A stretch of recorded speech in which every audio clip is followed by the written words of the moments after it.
If this message has found you today, it is not by chance. Something ancient within you has already stirred. You may feel it as restlessness, as exhaustion with the old ways, or as a quiet knowing that the life you have been living no longer fits the shape of who you are becoming. This is not confusion. It is not failure. It is the unmistakable signal of a collapsing timeline. Timelines do not shatter with noise, they dissolve in silence. One day, the familiar patterns stop responding. What once worked no longer moves the world. People drift, desires shift, certainties loosen their grip. This is not loss, this is release. When a timeline collapses, it is because your consciousness has already outgrown it. The old reality can no longer sustain the frequency you are now holding. And so it begins to fall away. Not to punish you, but to free you. What you are about to hear is not motivation, prediction, or belief. It is recognition. You are not early. You are not late. You are precisely where the convergence occurs. Listen carefully. These words are not meant for everyone. They appear only when a soul has reached the threshold between what was and what cannot be undone. Once you see this, the old timeline cannot be rebuilt. Chapter 1. The moment the timeline weakens. The collapse of a timeline never announces itself with thunder. There is no warning siren, no dramatic rupture in the sky. Instead, it begins as a quiet loosening, so subtle you might mistake it for fatigue, boredom, or restlessness. This is the moment when reality stops gripping you as tightly as it once did. You wake up one day and the familiar rhythm feels off. The routines you followed without question now feel heavy. Conversations repeat themselves without depth. Goals that once energized you now sit lifeless in your hands. Nothing is wrong, yet nothing feels fully right. This is not dissatisfaction. This is not failure. This is the first fracture in an outdated timeline. A timeline weakens when consciousness evolves faster than the environment supporting it. You do not leave the old world because it collapses. It collapses because you have already left it internally. The outer structures simply lag behind the inner shift.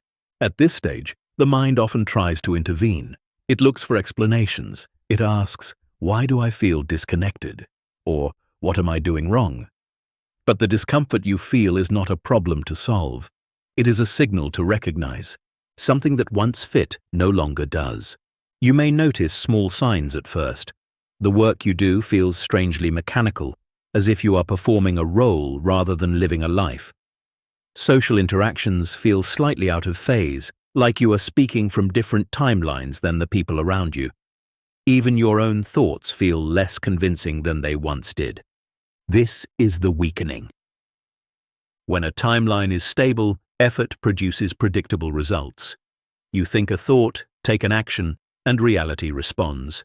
But as a timeline begins to dissolve, effort loses its leverage. You push harder and get less. You plan more carefully and feel more blocked. This is not because you are misaligned, it is because alignment has moved elsewhere. The old rules are no longer governing your experience. This can feel unsettling because the ego thrives on continuity. It wants cause and effect to remain intact. It wants reassurance that effort will be rewarded the way it always has been. But consciousness does not evolve in straight lines. It moves in thresholds, and you have reached one. The weakening often brings a sense of emotional flatness, not sadness, not joy, just neutrality where intensity used to live. This is not numbness. It is disengagement from a narrative that has finished its purpose. Like an actor stepping out of character before the costume has been removed, you are no longer fully inside the story. You may notice that your reactions soften. Things that once triggered you barely register. Conflicts lose their charge. Achievements feel hollow, not because they are meaningless, but because they belong to a version of you that no longer exists. The mind may interpret this as loss of passion. In truth, it is the redistribution of energy. The fuel that powered the old timeline is being withdrawn. At this point, many people panic. They attempt to revive the old frequency. They chase stimulation, reattach to familiar identities, or force motivation. But timelines cannot be resurrected once consciousness has moved on. The weakening is irreversible, and it is merciful. Because the moment a timeline weakens is the moment possibility opens. The rigid walls that once defined your life become permeable. Certainty dissolves, but so do limitations. The sense of being locked in begins to fade, even if you don't yet know where you are going. This is the first invitation. Not to act, not to decide, but to notice. The universe does not rush this phase. It allows the old structure to loosen gradually so the nervous system can adapt. You are not meant to leap immediately into a new reality. You are meant to feel the instability long enough to stop clinging to what no longer holds. If this chapter feels familiar, it is because you are already here. The weakening has begun, and once it does, the old timeline is living on borrowed time, not because it is broken, but because you are no longer bound to it. The collapse has not started yet, but the foundation has already shifted. Chapter 2. When reality stops responding. There comes a moment in every timeline collapse when the universe appears to go quiet, not hostile, not chaotic, just unresponsive. You think the familiar thoughts and nothing moves. You take the expected actions and nothing opens. The strategies that once worked now feel strangely ineffective, as if reality itself has turned its face away, not in rejection, but in refusal to participate. This is one of the most misunderstood stages of transformation. When reality stops responding, it is not because you are doing something wrong. It is because you are trying to communicate with a frequency that is no longer active. A timeline responds only to the version of you that belongs to it. At first, this silence feels personal. You may interpret it as punishment, bad luck, or a sign that you've lost your ability to manifest. The mind searches desperately for leverage, for something to fix or optimize. But what is happening cannot be repaired because nothing is broken. You are simply speaking into a system you have already exited. This is why effort begins to feel heavy here. Action carries friction. Decisions feel delayed. Momentum disappears without explanation. The universe is not resisting you. It is conserving energy for what comes next. In an active timeline, feedback is constant. You receive reinforcement, correction, and confirmation.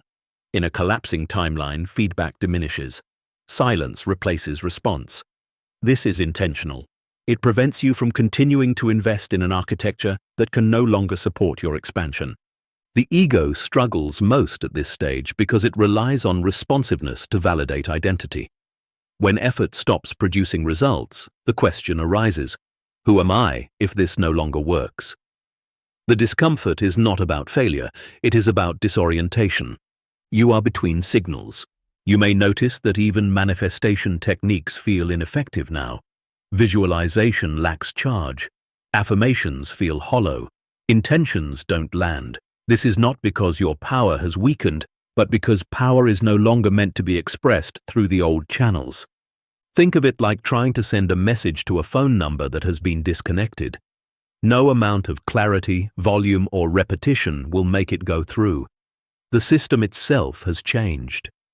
This is where many people attempt to force responsiveness back into existence.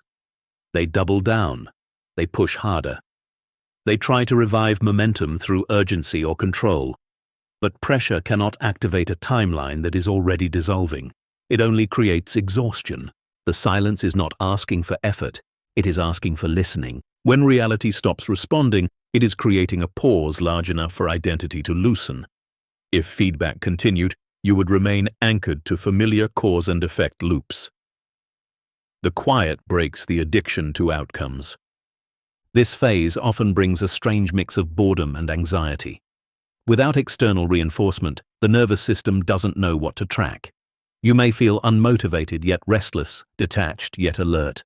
This is the recalibration of attention.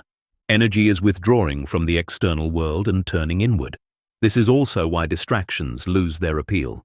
Stimulation feels empty. Escapes don't satisfy. Even pleasure feels muted. The world hasn't dulled. You have simply stopped feeding from it. And this is where the deeper intelligence begins to operate. When responsiveness disappears, a subtler form of guidance emerges. It does not shout, it does not promise, it does not explain. It appears as intuition without urgency, as knowing without logic, as impulses that don't come with reasons attached. You may feel drawn to rest without guilt, to simplify without strategy, to sit in silence without agenda. These are not signs of stagnation. They are signs of transition. The universe removes response before it introduces redirection. This stage cannot be rushed because it is not about movement. It is about detachment. You are being unhooked from the belief that effort equals control, that action guarantees outcome, that force creates reality. A new operating system is installing, and installation requires downtime. If you allow this phase instead of resisting it, something remarkable happens. The silence becomes spacious rather than threatening. You begin to notice how much energy was previously spent maintaining alignment with expectations that were never truly yours. The absence of response becomes relief. This is when trust quietly replaces urgency, not blind trust, but embodied recognition that something larger is at work beneath the surface. You stop asking reality to answer you, and instead allow it to reorganize around you. This is the turning point. The old timeline stops responding, so you will stop negotiating with it. So you will stop seeking permission from a world that cannot follow you where you are going. The quiet is not emptiness. It is the clearing before convergence. Reality has not abandoned you. It is simply waiting for you to stop speaking the old language so it can respond to who you are becoming. Chapter 3. The fatigue that isn't physical. There is a kind of tiredness that sleep cannot touch. You rest longer, cancel plans, step away from obligations, yet the heaviness remains. Your body may be still, but something deeper feels drained, as though the current that once carried you forward has slowed to a near stop. This is not exhaustion of the muscles, it is exhaustion of alignment. When a timeline begins to dissolve, energy is no longer recycled through familiar patterns. The roles you played, the identities you maintained, the motivations you fed, all of them required constant energetic upkeep, and now that maintenance system is shutting down. This is why the fatigue feels strange. You are not doing more, you are doing less, yet you feel heavier. The mind may label this as burnout, depression, or loss of drive, but this fatigue does not come from overexertion. It comes from operating in a reality that no longer recognizes you. Imagine continuing to power a machine after it has been disconnected from its grid. The effort continues, but the current no longer flows. This creates friction, not movement. The result is depletion without progress. This is the fatigue of misplacement. Your nervous system senses the mismatch long before the mind understands it. Every action taken in the old frequency requires more energy than it returns. Every interaction costs more than it gives. Even small decisions feel disproportionately heavy. This is not because you are weak, it is because you are no longer meant to sustain this configuration. At this stage, many people attempt to fix themselves. They try new routines, stimulants, discipline systems, productivity frameworks. They search for the lost spark, unaware that the spark has not vanished. It has relocated. Energy has moved ahead of identity. The fatigue is not asking you to push, it is asking you to stop performing. When consciousness outgrows a timeline, the body becomes the first messenger.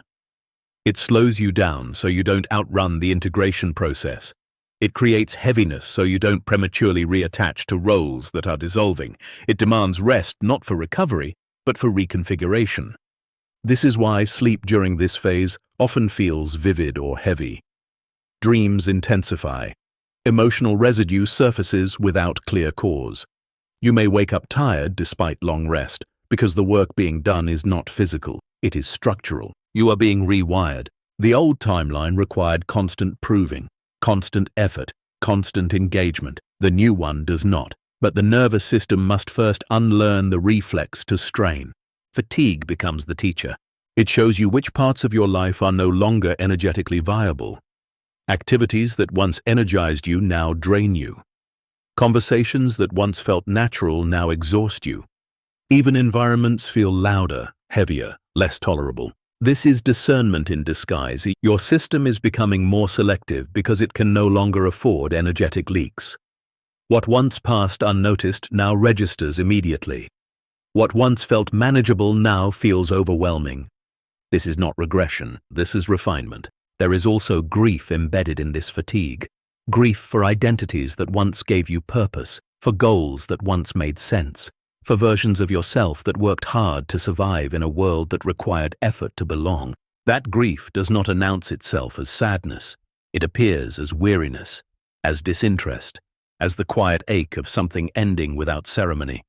You are not losing ambition, you are losing the need to struggle, and struggle was the currency of the old timeline. This is why attempts to motivate yourself feel hollow. Motivation belonged to a system that rewarded pushing. The new timeline operates through resonance, not force, through coherence, not willpower. The fatigue is the gap between these systems. You are being asked to listen differently now, to measure alignment not by productivity, but by ease, not by output, but by internal response. The body becomes the compass when the mind can no longer lead. This is why doing less often brings more clarity than doing more during this phase. Stillness allows the new configuration to settle. Silence gives the nervous system space to recalibrate. If you fight this fatigue, it deepens. If you honor it, it transforms. What begins as heaviness slowly becomes quiet strength. What feels like depletion becomes discernment. What seems like collapse becomes conservation. The energy you think you have lost is not gone, it is gathering. The old timeline needed you awake, alert, and striving at all times. The new one requires presence, honesty, and rest. The body knows this before the mind accepts it. This fatigue is not the end of your momentum. It is the closing of a chapter that no longer needs to be sustained. You are not tired of life. You are tired of carrying a reality that has already released you. Chapter 4. Why Old Desires Lose Their Power. One of the most disorienting signs of a collapsing timeline is the quiet disappearance of desire. Not desire as in wanting nothing at all, but the specific wants that once pulled you forward with urgency. Goals you chased for years suddenly feel distant, irrelevant, or strangely empty. Achievements you imagined would complete you no longer stir excitement. Even fantasies you once returned to again and again lose their emotional charge. This can feel frightening. Desire has long been your compass. It told you where to go, what to build, who to become. When it fades, the mind panics. It assumes something is wrong. It asks, why don't I want this anymore? Or, what happened to my drive? But desire does not disappear without reason. Old desires lose their power when they have finished shaping you. Every timeline is driven by a specific set of wants. These wants are not random. They are evolutionary tools, temporary magnets designed to move consciousness through particular experiences. Once those experiences are integrated, the magnet dissolves. The desire has done its job. What you are feeling is not apathy, it is completion. The problem is that the ego often mistakes completion for loss. It identifies with desire as identity. I am the one who wants this. I am the one who is chasing that. When the wanting fades, identity trembles. Who am I if I no longer want what defined me? This is where many people try to resurrect old desires artificially. They revisit vision boards, scroll old notes, repeat affirmations that once felt powerful, but the emotional spark does not return. The desire feels like a costume that no longer fits. That is because desire cannot be forced once it has expired. Expired desires do not respond to effort. They do not reignite with logic. They dissolve because the frequency that created them has moved on. To continue chasing them would require shrinking back into an earlier version of yourself. And consciousness does not reverse. This stage often comes with guilt. You may feel ungrateful for opportunities you once prayed for. You may feel confused about why success doesn't satisfy the way it used to. But fulfillment does not vanish. It relocates. The joy you are seeking no longer lives where you are looking. Old desires were born from old questions. Questions about safety, belonging, validation, survival, proving, or becoming enough. As those questions dissolve, so do the desires attached to them. You are no longer trying to fill the same gaps. This is why the loss of desire often coincides with emotional neutrality. You are not pulled forward or backward. You are suspended in a quiet middle space. The hunger that once drove you has softened, but the new appetite has not yet formed. This is not stagnation, it is the pause between hungers. In this space, the nervous system recalibrates. It stops chasing external rewards and begins listening for internal coherence. The body starts to ask a different question, not, "What do I want?" but "What feels true now?" This is a deeper orientation. You may notice that what attracts you now is subtler. Simplicity, spaciousness, honesty, rest, integrity. Things that don't look impressive but feel stabilizing. This is because the next timeline is built on alignment, not ambition. Ambition belongs to a world where worth had to be earned. The fading of old desire is also protective. If those wants still burned brightly, you might cling to them out of habit. You might build a future that looks successful but feels hollow. So consciousness withdraws the fuel. Without fuel, the old path cannot continue. This does not mean you will never want again. It means your wanting is being restructured. New desires require a different nervous system, one not driven by urgency, lack, or comparison. That system is under construction. During this phase, it is tempting to label yourself as unmotivated or lost. But you are neither. You are unhooked. And unhooking feels empty before it feels free. The mind wants direction immediately. The body wants rest. Consciousness wants honesty. If you listen closely, you will feel that the absence of desire is not painful. It is spacious. There is relief in not needing what you once chased. Soon, new desires will emerge. They will not shout. They will not demand. They will arrive quietly, carrying a sense of inevitability rather than urgency. They will feel less like hunger and more like recognition. Until then, the fading is sacred. Do not try to replace old desires prematurely. Let them dissolve completely. Let the silence they leave behind do its work. That silence is not emptiness, it is fertile ground. The old timeline fed on wanting. The new one will grow from knowing, and knowing does not rush. Chapter 5. The Illusion of Going Back.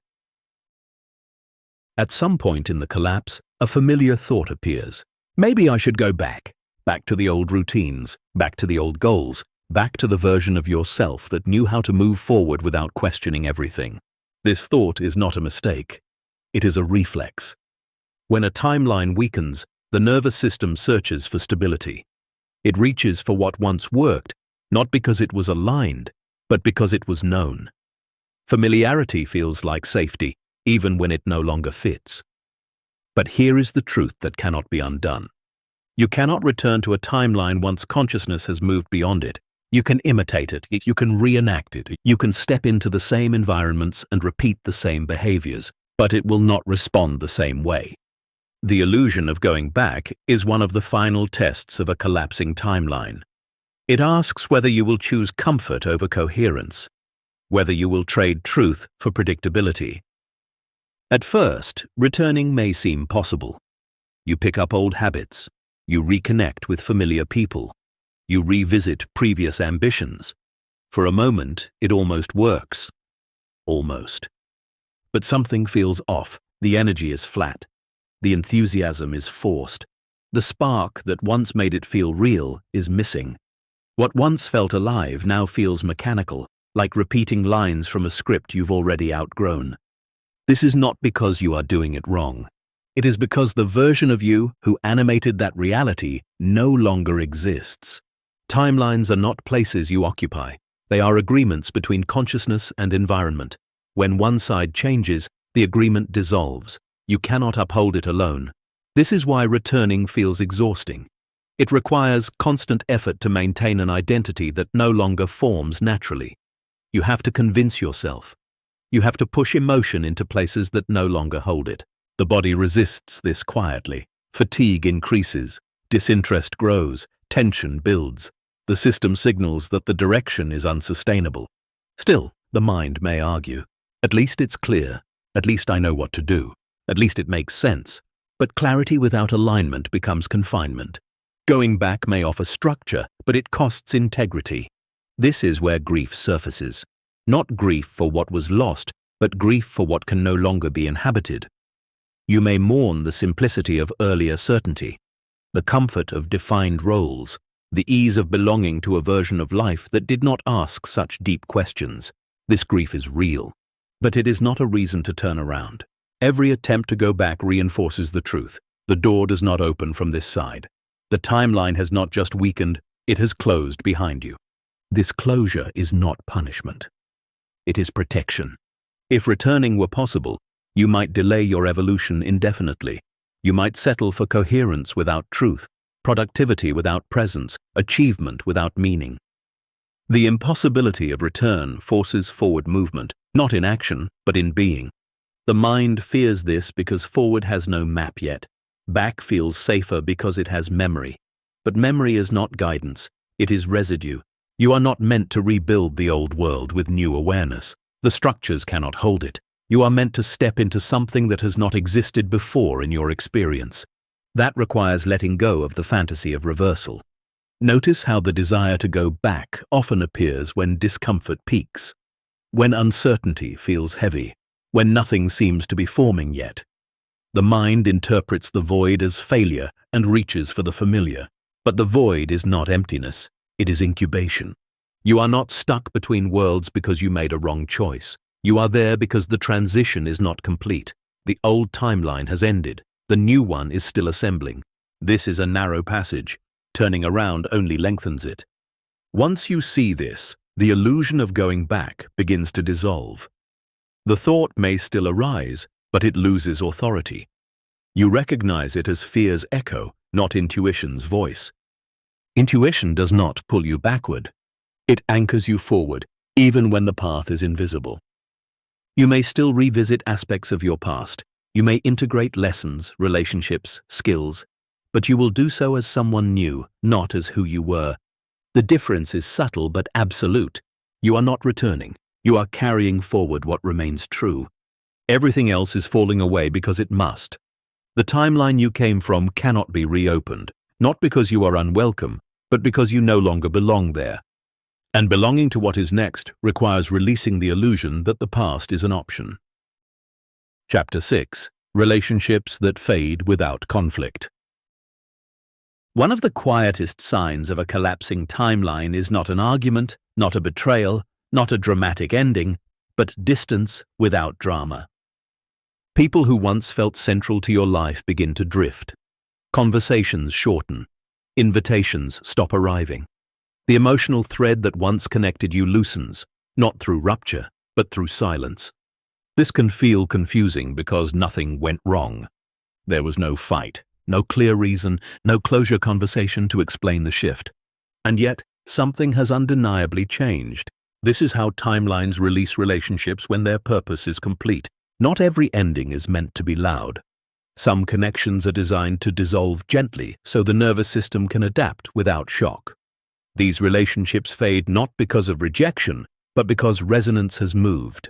Relationships exist within timelines. They are sustained by shared frequency, shared orientation, shared identity. When one person evolves beyond the energetic agreement that formed the bond, the connection naturally weakens. No one is at fault. The universe does not always use conflict to create separation. Sometimes it simply withdraws the glue. At this stage, you may notice that effort is required to maintain certain relationships. You initiate more. You explain yourself more. You tolerate more. What once felt mutual now feels asymmetrical. This is not because you are becoming distant or cold. It is because the timeline that held the relationship together is dissolving. Many people struggle here because they equate fading with failure. They believe that if something mattered, it should end dramatically or remain forever. But this is a misunderstanding of relational evolution. Some relationships are chapters, not lifetimes. They exist to teach, to mirror, to stabilize you during a particular phase. When that phase ends, the relationship does not need to be destroyed, it simply completes. Completion often looks like quiet detachment. You may feel less compelled to share your inner world with certain people, not because they wouldn't understand, but because the impulse is no longer there. The energetic need to be seen by them has dissolved. This can bring guilt. Shouldn't I try harder? Am I abandoning something important? Why don't I feel the same pull anymore? But guilt is often the mind's attempt to override truth. It confuses loyalty with alignment. It assumes that longevity equals obligation. In reality, authenticity requires honesty about when resonance has ended. You are not required to keep every connection alive simply because it once mattered. Meaning does not expire retroactively. A relationship can have been real and still be finished. The pain, when it arises, often comes not from the fading itself, but from resisting it, from forcing conversations that no longer flow, from staying present out of habit rather than connection. When you allow relationships to fade naturally, something unexpected happens. There is relief. Space opens, energy returns. This is not cruelty, it is conservation. Your system is becoming more precise. It can no longer afford energetic commitments that no longer reflect who you are. As you move into a new timeline, your relational field reorganizes. Some people fall away, some remain, some will reappear later in a different form. But the ones fading now are not being taken from you. They are being released back into their own timelines. You may notice that these endings lack narrative. There is no story to tell others, no explanation that satisfies the mind. This can feel unsettling because the mind wants reason and resolution. But not all endings are meant to be understood cognitively. Some are meant to be felt and honored silently. This is especially true of soul-level connections that were formed to support survival, identity formation, or transition. Once their function is fulfilled, the bond loosens without resentment. You are not losing people. You are losing versions of yourself that required those relationships to exist. And that loss, while quiet, can be profound. There may be moments of nostalgia. You may remember how close you once felt, how natural it was, how much history you share. These memories do not contradict the present. They confirm that the connection was genuine. But genuine does not mean permanent. As timelines collapse, relationships reorganize to match the new frequency. Some connections cannot cross the threshold because they were anchored to identities that no longer exist. Trying to drag them forward only creates strain. Letting them fade creates peace. This does not mean cutting people off harshly. It does not mean burning bridges. It means allowing space to form where closeness once lived, without forcing it to collapse or return. The universe is exquisitely intelligent in this process. It removes conflict where it is unnecessary. It allows gentleness where force would cause harm. If relationships are fading in your life right now without explanation, trust the process. This is not abandonment, it is alignment. The new timeline cannot be built with the full population of the old one, not because anyone is lesser, but because resonance determines proximity. What is meant to walk with you will find you again. What is not will bless you by letting go quietly, and in that quiet you will feel the truth settle, not as sadness but as clarity. Some chapters end without noise, and that silence is sacred. Chapter 7. The Collapse of Motivation. There is a moment in the unraveling when motivation disappears so completely that it feels as though something essential has been taken from you. Not inspiration, not curiosity, motivation, the force that once propelled you out of bed, the internal pressure that kept you moving, striving, planning, fixing, the engine that said keep going even when you were tired, and suddenly it's gone. This can be one of the most frightening stages of a collapsing timeline because motivation has long been mistaken for life itself. Without it, the mind panics. It labels the stillness as laziness, depression, failure, or loss of purpose.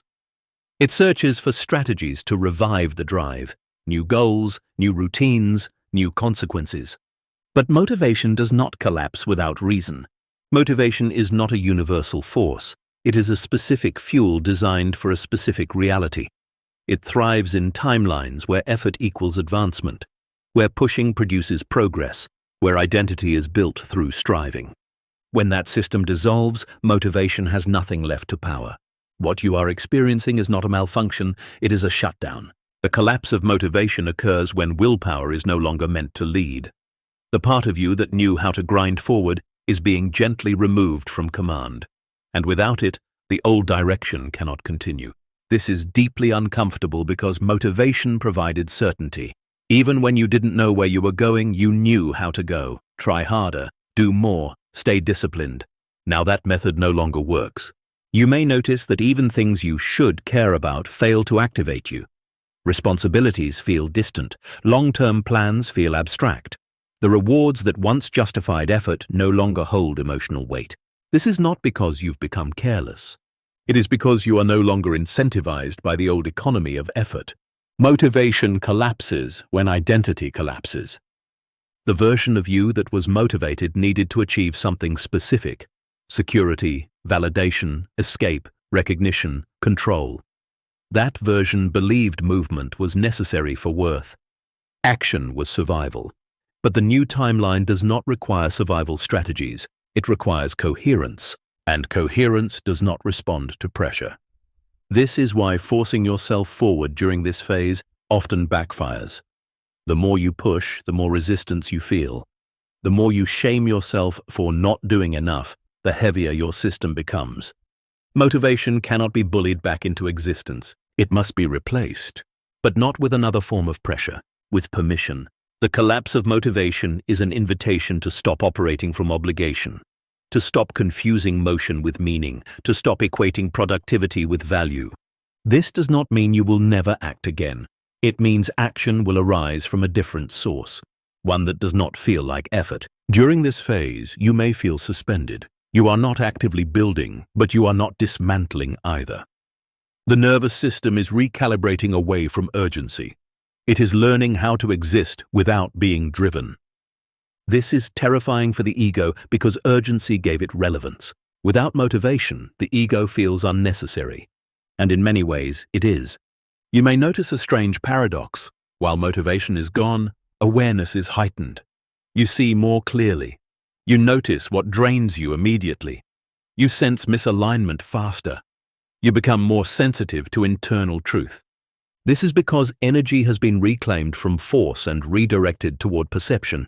You are becoming more conscious, not less functional. The danger here is misinterpretation. If you assume something is wrong, you will try to fix yourself. You will seek external stimulation, artificial goals, or borrowed desires to reignite momentum. But borrowed motivation cannot carry you forward. It will only delay the transition. The new timeline does not ask you to chase. It asks you to respond. This is the shift. Old motivation said, I must move to become. New alignment says, I move when I am. Action in the new timeline does not come from pressure. It comes from resonance. From the quiet certainty that something is ready to be expressed. Until that resonance stabilizes, stillness is necessary. Think of this phase as the clearing of noise. Motivation created constant internal chatter, goals, timelines, expectations, comparisons. Its absence creates silence. And in that silence, something else begins to surface.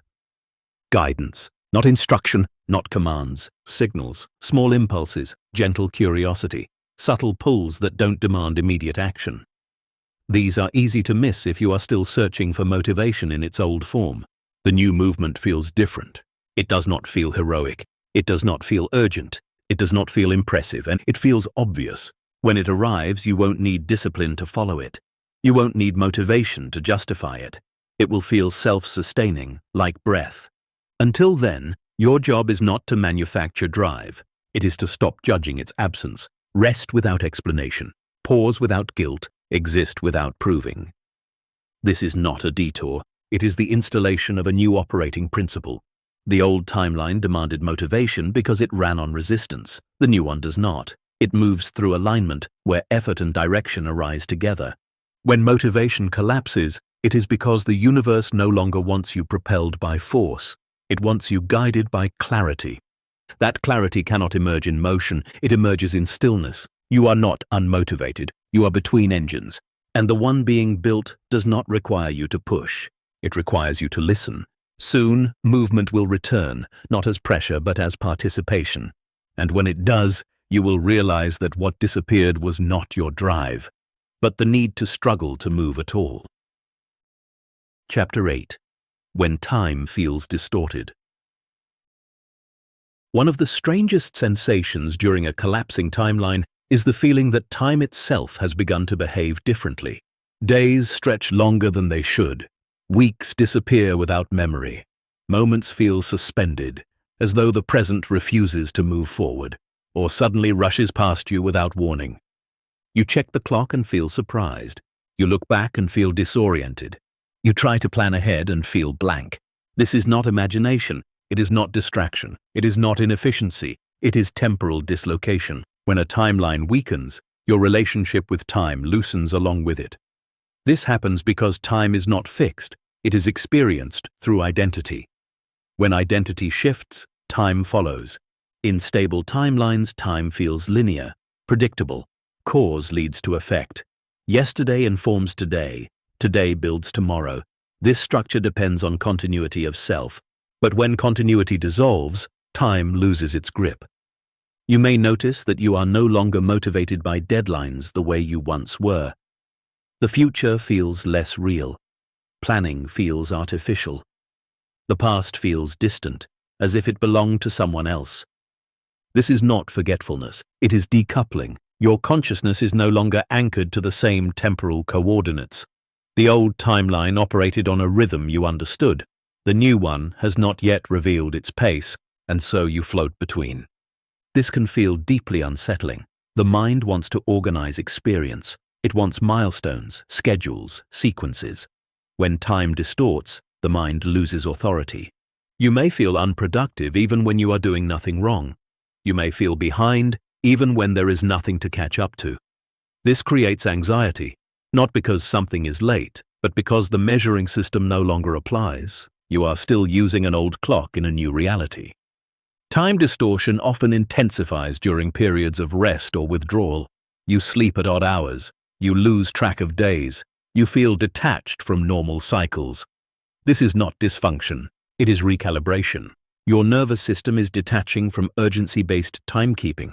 It is learning to move according to internal coherence rather than external pressure. In the old timeline, time was a tool. It was used to motivate, to threaten, to reward, by this age, by this deadline, before it's too late. These constructs kept consciousness moving forward through fear of delay. But fear is no longer the driver, so time loosens its hold. You may also experience moments of sudden clarity where everything feels aligned and present, followed by stretches of fog or emptiness. This fluctuation is natural. You are transitioning between temporal modes. Linear time is collapsing. Present moment awareness is expanding. This shift is subtle but profound. You may notice that meaningful moments feel timeless. Conversations stretch without awareness of duration. Silence feels full. Stillness feels active.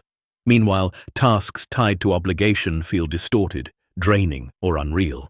This is not resistance. It is discernment. Your consciousness is learning which moments are real to you now. Another sign of time distortion is the sense that things are already done, even when they haven't happened yet. You may feel calm about outcomes you once obsessed over. The urgency to secure the future weakens. This can be mistaken for apathy, but it is trust emerging before logic. You are no longer chasing time, you are inhabiting it. The mind struggles here because it equates time with progress. Without measurable movement, it assumes stagnation. But growth is not always chronological. Some evolution happens sideways. When timelines collapse, you do not move forward, you step out of repetition, out of looping cycles, out of inherited momentum. Time distortion is the sensation of leaving a loop. This is why déjà vu may increase or memory may feel fragmented. You are no longer reinforcing the same patterns, so experience does not anchor itself the same way. You are not repeating, you are diverging. At this stage, trying to force structure can intensify discomfort. Overscheduling, rigid routines, and excessive planning may feel oppressive. Not because structure is bad, but because the structure you're imposing belongs to a different temporal logic. The new timeline will have rhythm, but it will not be imposed, it will emerge. This requires patience, not the kind that waits for something to happen, but the kind that allows something to form. Time distortion is the womb of reorientation. In this space, consciousness reorganizes itself around presence rather than projection. You are being trained to move without rushing, to act without anxiety, to trust without countdowns. The mind resists this because it cannot predict from here. But prediction is no longer the point. Creation is. When time feels strange, slow, fast, or irrelevant, do not try to correct it. Do not pathologize it. Do not interpret it as laziness or disconnection. Recognize it. You are no longer synced to a collapsing schedule. You are syncing to an internal rhythm that does not announce itself with clocks or calendars. Eventually, time will stabilize again, but it will feel different, less urgent, less pressurized, more responsive, more alive. You will still meet moments, you will still act, you will still move forward, but you will do so without the sensation of being chased. This distortion is temporary, but necessary. It ensures you do not rebuild the future using the same temporal cage. You are not behind, you are not early, you are between. And in this space, time bends, not to confuse you, but to free you from the belief that your life must unfold according to an external clock. The old timeline ran on deadlines. The new one runs on alignment. And alignment does not keep time, it reveals it. Chapter 9. Emotional Waves Without Clear Cause. As the old timeline loosens its grip, emotions begin to move in unfamiliar ways. You may wake up with a heaviness that has no story attached to it, or feel sudden lightness that arrives without reason. Waves of sadness, relief, grief, gratitude, or longing move through you without asking permission and without offering explanation. Nothing happened. No trigger appeared. No thought caused it. And yet, the feeling is real. This is one of the most confusing stages of timeline collapse because the mind depends on cause and effect to feel safe. It wants to label emotions, trace them back to events, assign responsibility. When it cannot, it assumes something is wrong. But nothing is wrong. These emotional waves are not reactions, they are releases. When a timeline dissolves, the emotional residue stored within it begins to surface. Every suppressed response, every unprocessed ending, every deferred truth loosens at once. Not in order, not logically, but in the sequence required for integration. You are not feeling about something, you are feeling through something. Emotions during this phase do not behave like messages that demand action. They behave like weather systems passing through an open landscape. They arrive, intensify, and move on, sometimes within minutes, sometimes over hours. The mistake is trying to interpret them too quickly. When you assign meaning prematurely, you tether the emotion back to a narrative that is already dissolving. You anchor it to a story that no longer applies. This creates unnecessary suffering. These emotions are not asking to be understood. They are asking to be allowed. The body knows how to release without explanation. Tears may come without sadness. Laughter may arise without humor. A deep sigh may escape without conscious tension. These are signs of a system clearing itself. You are shedding emotional contracts. Old timelines store emotions like sediment. Over time, layers build. Disappointments never grieved, hopes postponed, anger redirected, joy restrained. As long as the timeline remains active, these layers stay compacted. But collapse loosens the ground, and everything rises. This can feel overwhelming because the emotions do not arrive with labels. They are raw energy, not refined feeling. The mind cannot categorize them because they are not meant to be categorized. They are meant to move.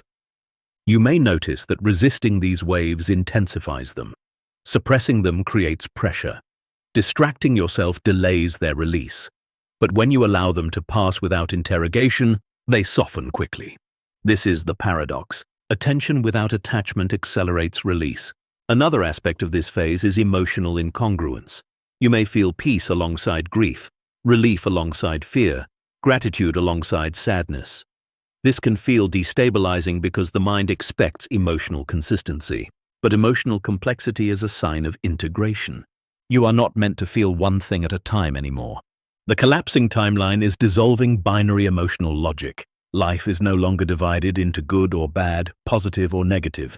Emotional waves overlap because reality is no longer being filtered through a single narrative. This is emotional expansion, not confusion. You may also feel emotions that do not feel like yours. You sense sadness that does not match your personal history, longing without object, fear without threat. These are collective emotional fields passing through a system that has become more permeable. As identity loosens, boundaries thin. You are no longer insulated by story. This does not mean you are absorbing others' emotions in a harmful way. It means you are briefly aware of emotional currents that were previously filtered out. This sensitivity will stabilize as the new timeline forms. For now, the system is open. The key during this phase is neutrality, not indifference, not suppression, but non-resistance. Let emotions rise and fall without commentary. Do not chase meaning. Do not build conclusions. Do not turn feeling into identity. You are not sad. Sadness is passing through you. You are not anxious. Anxiety is releasing its grip. This distinction matters. The old timeline trained you to interpret emotions as instructions. If I feel this, I must do that. The new timeline does not require immediate response. It requires presence. Presence is enough. You may notice that after an emotional wave passes, there is clarity. Not intellectual clarity, but spaciousness. Breathing feels deeper. The body feels lighter. Awareness feels wider. This is integration happening in real time.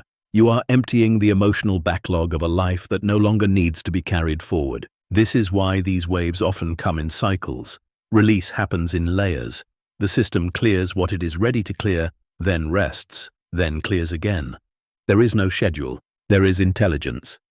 If you attempt to control this process, you slow it. If you allow it, you move through it with grace. There is nothing to fix, nothing to solve, nothing to explain. You are not becoming unstable. You are becoming unburdened. These emotions are not signs of breakdown. They are signs of completion. A timeline does not collapse cleanly. It dissolves emotionally before it disappears structurally. The feelings come first. The clarity follows later. Trust this order. Let the waves move. Let them teach you how to feel without clinging. Soon, emotional stability will return, not as suppression, but as grounded presence. You will feel deeply without being pulled under. You will experience intensity without losing center. This is emotional maturity beyond narrative. The waves you feel now are clearing space. Space for a reality that does not require emotional armor to survive. Space for a life that feels coherent rather than reactive. You are not losing control. You are releasing what no longer needs to be held. And when the waters settle, you will find yourself standing on new ground, lighter, clearer, and no longer bound by emotions that belong to a world already falling away. Chapter 10. The Discomfort of Not Knowing. There is a specific kind of discomfort that arises when a timeline collapses completely enough that the future goes silent. Not uncertain, not threatening, silent. You look ahead and feel nothing. No vision forms, no plan emerges, no next step announces itself. The familiar sense of I know where this is going disappears, leaving behind a vast unmarked interior space. This is not confusion. It is the absence of narrative. The mind reacts strongly here because it was trained to survive through anticipation. Knowing what comes next created safety. Even when the future was difficult, at least it was imagined. At least it had shape. Now there is no shape, and that is what feels unbearable. The discomfort of not knowing is not caused by danger. It is caused by the loss of psychological orientation. The compass that once pointed toward goals, identities, and outcomes spins freely without settling. This stage is often mistaken for being lost. But being lost implies there is a correct direction you cannot find. What you are experiencing is directionlessness by design. When a timeline dissolves, the future must temporarily disappear. If it didn't, you would project the old identity forward and rebuild the same reality under a different name. The blankness protects the transition. You are not meant to see ahead yet. This goes against everything the mind has been taught. You were trained to plan, to visualize, to anticipate, to create certainty where none existed. But anticipation belongs to linear continuity, and continuity has ended. This is why attempts to force clarity fail. You may sit quietly asking, what's next? You may search for signs, interpretations, guidance. But answers do not arrive because the question itself belongs to the old framework. You are asking from a place that no longer exists. Not knowing is not a problem to solve. It is a state to inhabit. The discomfort arises because the ego equates not knowing with vulnerability. It believes that without foresight, it cannot protect you. It confuses awareness with control. But control is not required here. Presence is. In this space, the nervous system learns a new kind of safety, one that does not depend on prediction. This is deeply unsettling at first. You may feel exposed, suspended, unanchored.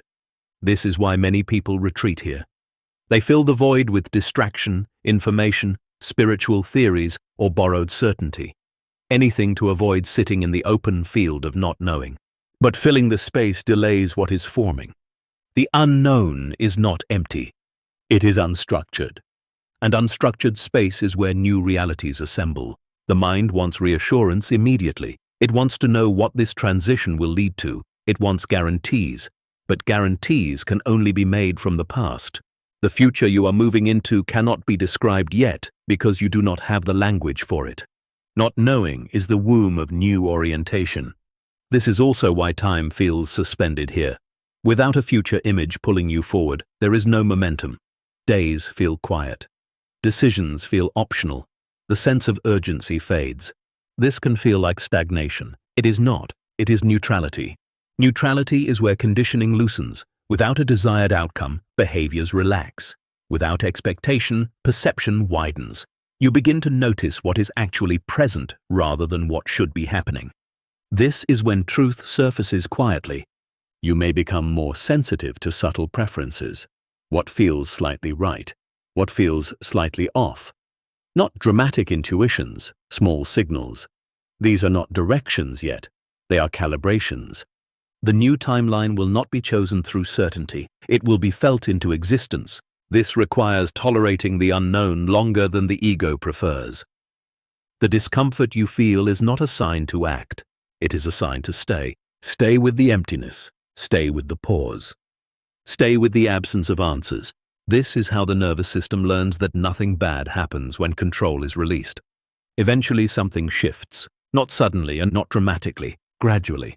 The unknown stops feeling threatening and starts feeling spacious. The blankness begins to feel like relief rather than lack. The silence becomes supportive instead of oppressive. You realize that not knowing has removed a tremendous burden. You are no longer required to become someone specific. You are no longer chasing an imagined version of success. You are no longer negotiating with a future that demands justification. You are simply here. This is not the end of direction. It is the end of forced direction. Soon, movement will return, but it will emerge from clarity, not fear, from alignment, not anticipation, from resonance, not planning. The next steps will not arrive as a full map. They will appear as invitations, subtle openings, gentle pulls that do not need explanation.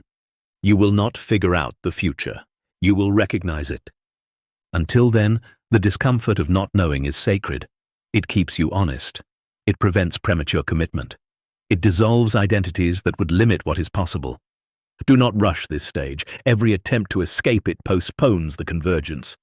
You are not meant to know yet because knowing would anchor you too early. Trust the blankness. Trust the silence. Trust the absence of answers. This is the space where old certainty dissolves so new truth can form without distortion. You are not lost. You are unbound. And from here, the next reality will not be imagined. It will arrive, quietly, inevitably. At exactly the moment when not knowing no longer frightens you, but feels like freedom.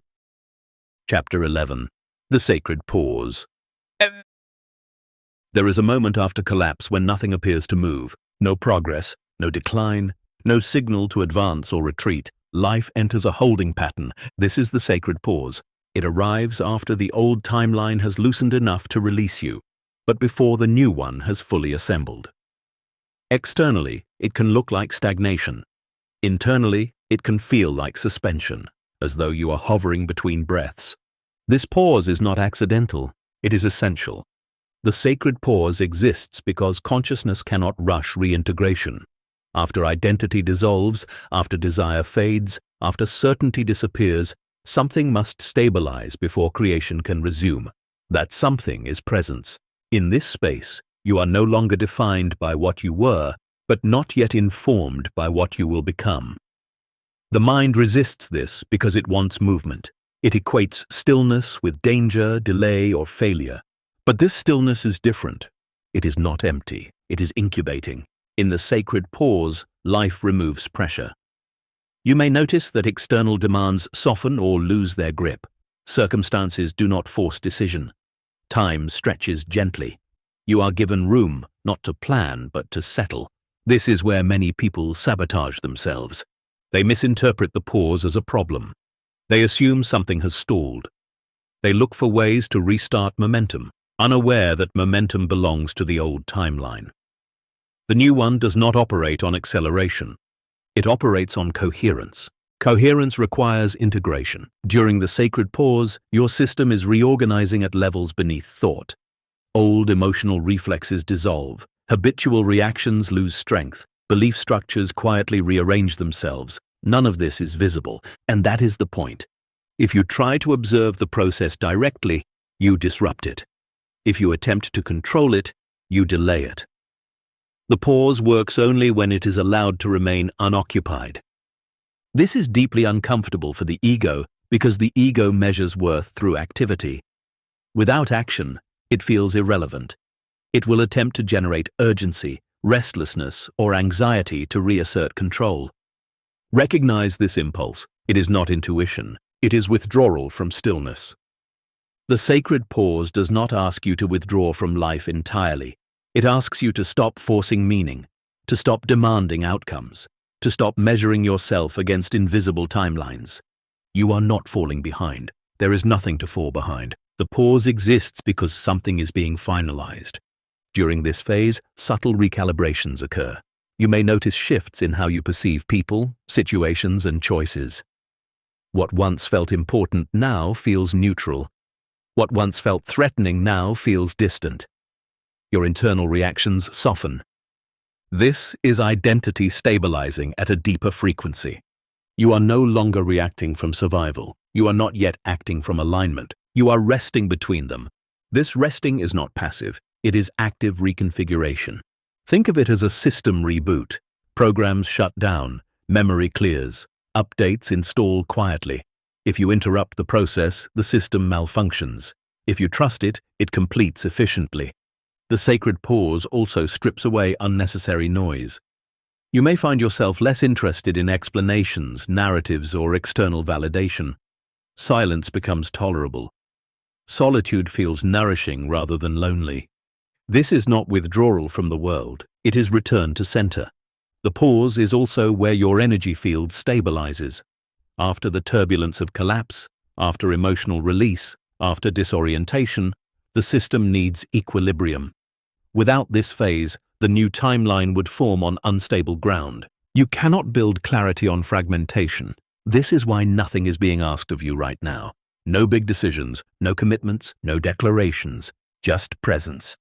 You may feel tempted to assign meaning to the pause itself, to ask, what is this for? But the pause does not exist to be understood. It exists to be inhabited. Understanding will come later. For now, inhabiting is enough. This is also where trust deepens, not as belief, but as embodied knowing. You begin to feel without evidence that something is arranging itself, that the absence of movement is not neglect, but intelligence. This trust does not arrive as confidence. It arrives as ease. The mind may still question. Doubt may still flicker.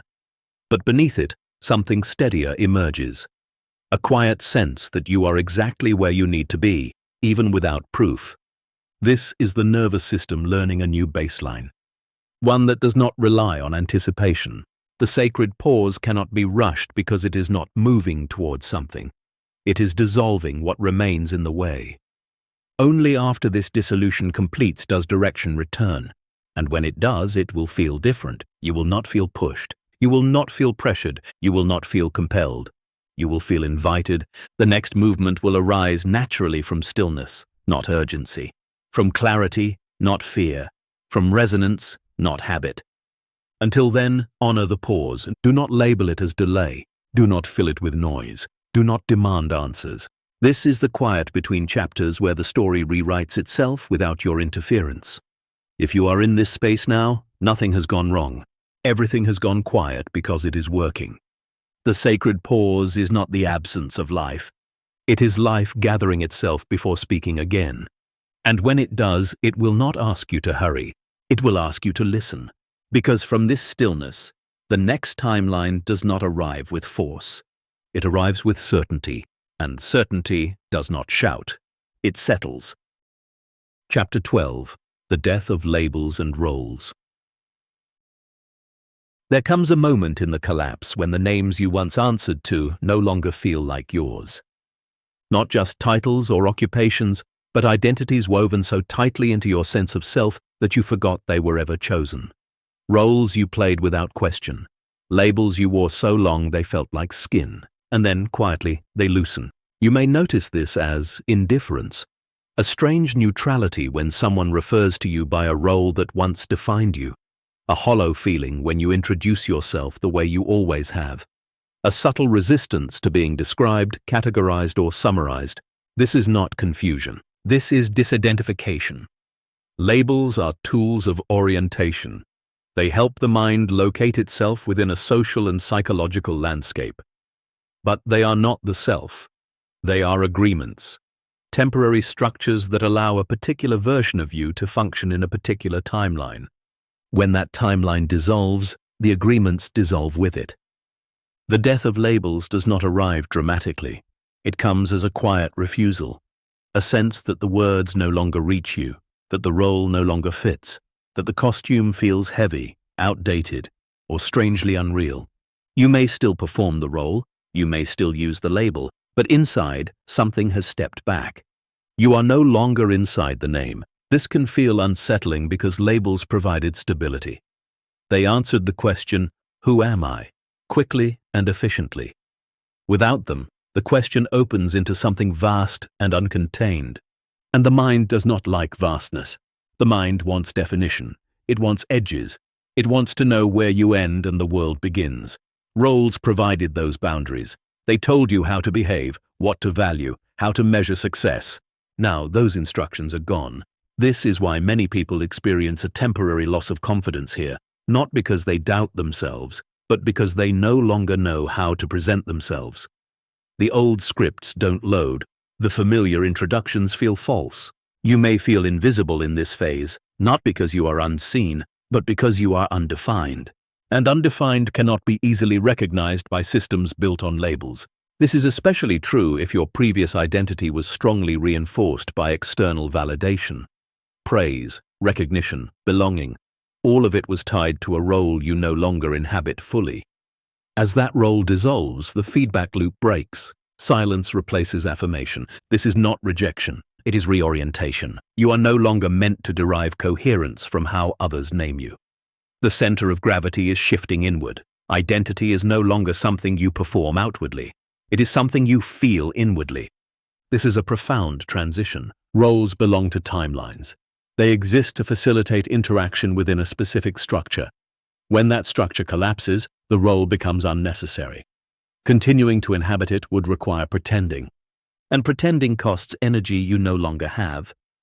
This is why forcing yourself to be who you were feels exhausting. You are not lazy. You are not inconsistent. You are simply no longer willing to anchor yourself to a definition that cannot evolve with you. The death of labels also brings grief. Even if the role was limiting, it offered certainty. It gave you a place. It gave you a way to be understood quickly. Letting it go can feel like losing language. How do you explain yourself now? The answer is you don't. Not yet. This phase does not ask you to replace old labels with new ones. That would recreate the same limitation under a different name. Instead, it asks you to tolerate being unnamed, to exist without summary. This is uncomfortable because the world is not designed to interact with the unclassifiable. Forms ask for boxes to check. Conversations ask for context. Systems ask for identifiers. You may feel friction here, not because you are wrong, but because you are in transition. The self that is emerging cannot be reduced yet. This is also where authenticity deepens. Without roles to hide behind, you begin to notice how much behavior was conditioned, how much speech was rehearsed, how many choices were made to maintain identity rather than truth. As the labels fall away, what remains is presence, not personality, not performance. Presence. You begin to respond rather than react, to speak from immediacy rather than script, to act from resonance rather than expectation. This may feel awkward at first. You may hesitate more. You may speak less. You may choose simplicity where complexity once impressed. This is not shrinking. It is stripping away. The death of roles creates space for something far more fluid, an identity that is not fixed but responsive, not defined by what you do but by how you are. This is why the new timeline cannot fully form until labels dissolve. If identity remains rigid, reality must remain repetitive. Flexibility of self allows flexibility of world. You are becoming adaptable rather than defined. Eventually, new ways of relating will emerge, new forms of expression, new names perhaps, but they will feel lighter, temporary, functional rather than absolute. You will wear them without becoming them, but until then, the nameless phase must be honored. Do not rush to define yourself again. Do not cling to old descriptions. Do not explain yourself unnecessarily. Let the absence do its work. You are not disappearing. You are decentralizing identity from performance. The death of labels is not the loss of self. It is the return of self to something uncontained, responsive and alive. And from this openness, the next reality will recognize you not by what you are called, but by what you carry. And what you carry now cannot be reduced to a word. Chapter 13. Why you feel invisible right now. There is a phase in the collapse where it feels as though you have slipped out of the world's line of sight. Not rejected, not erased, simply unseen. You speak and your words do not land the way they once did. You show up, yet no clear reflection returns. Opportunities pause, recognition fades. The sense of being acknowledged by people, systems, or even life itself diminishes. This can be deeply unsettling. The mind interprets invisibility as failure. It assumes something has gone wrong. Why am I not being noticed? Why does it feel like I don't register anymore? But invisibility at this stage is not a punishment. It is a withdrawal. When a timeline collapses, your energetic signature detaches from the old grid. The systems that once recognized and responded to you were calibrated to a previous version of your frequency. As that frequency dissolves, those systems no longer see you, not because you are diminished, but because you are no longer broadcasting on the same channel. You are out of phase. This is why trying to regain visibility through old methods fails. You may put yourself forward the way you always have, but the response is muted. The echo does not return. The familiar feedback loops remain silent. This is not because you are less valuable. It is because you are no longer compatible with the old exchange. Visibility belongs to timelines. It is a function of resonance between identity and environment. When identity shifts faster than environment, there is a temporary gap where recognition dissolves before re-emerging elsewhere. You are in that gap. This phase often coincides with a reduction in external validation. Compliments stop arriving, invitations slow. Your presence no longer creates the ripple it once did. This can trigger self-doubt if you are not aware of what is happening. But self-doubt is not the truth here. The truth is that you are being removed from observation so you can stabilize without interference. Invisibility creates safety. When the old timeline still sees you, it tries to pull you back. It reinforces roles, expectations, and projections that no longer fit. By making you temporarily invisible, life protects the transition. You are being given privacy. This is especially difficult if your previous identity depended on interaction. If you were affirmed through contribution, recognition, or being needed, invisibility can feel like erasure. But what is actually dissolving is dependence on reflection. You are learning to exist without being mirrored. This is a crucial step. As long as you require external recognition to feel real, you remain anchored to systems that define worth through response. The new timeline cannot be entered from that position. It requires internal stabilization. Invisibility forces that stabilization. During this phase, you may feel like you are watching life happen around you without being fully included. Others seem to move forward. Systems continue. The world appears busy and intact while you remain in a quiet pocket. This is not exclusion, it is incubation. You are not meant to participate fully yet. You are meant to settle into your new frequency without distortion from external demands. Without being seen, you are free to become. This is also why attempts to get attention feel wrong now. Even the idea of visibility may feel draining.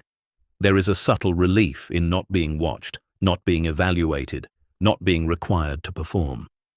That relief is important. It tells you that the invisibility is serving you. At the same time, there may be grief. Grief for the ease of being recognized, for the comfort of being acknowledged, for the feeling of belonging that came with being visible in a shared reality. This grief does not mean you want to go back. It means you are honoring what is ending. Invisibility also sharpens discernment. Without constant feedback, you become more attuned to your own signals. You notice what feels true without needing confirmation. You begin to trust internal resonance over external response. This is preparation. The next timeline will recognize you differently, not through effort or presentation, but through coherence. You will not need to announce yourself. You will be recognized because your frequency matches the environment that is forming. But that environment cannot form while you are still entangled with the old one, so you disappear, temporarily. This phase often ends quietly. One day, recognition returns, but from unexpected directions. Opportunities appear without pursuit. Conversations resonate without effort. You are seen again, but not for who you were, for who you are now. The invisibility was not a loss of relevance. It was a recalibration of presence. If you are feeling unseen right now, do not try to correct it. Do not chase reflection. Do not demand acknowledgement. Let the withdrawal complete. Use the privacy. Rest in the absence. Stabilize your center, because invisibility is not the opposite of importance. It is the space where importance reorganizes itself. You are not fading. You are being repositioned. And when you reappear, it will not be because you forced yourself into view. It will be because the new timeline can finally see you clearly. Until then, honor the quiet. Not everything that matters needs to be witnessed. Some transformations require darkness to take shape, and you are in that darkness now. Not lost, but protected. Chapter 14. The temptation to force clarity. There is a moment in every collapse where the mind grows impatient with silence. The pause has lasted long enough. The unknown feels heavy. The absence of direction becomes uncomfortable. And so the temptation appears. I need clarity. Not gentle understanding, not gradual insight. Clarity now. This temptation is subtle but powerful. It disguises itself as responsibility, maturity, or readiness. It sounds reasonable. I can't stay here forever. I need to make a decision. I should at least know what I'm aiming toward. But this impulse does not come from wisdom.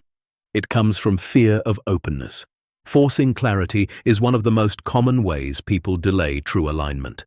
The mind, uncomfortable without reference points, rushes to create them, even if they are false. It prefers a wrong answer to no answer at all. At least a wrong answer gives the illusion of movement. When you force clarity, you borrow certainty from the past. You resurrect old frameworks, old goals, old narratives, and project them forward simply to escape ambiguity.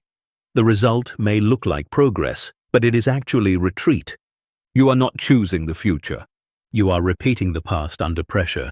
This is why clarity that arrives too quickly often collapses just as fast.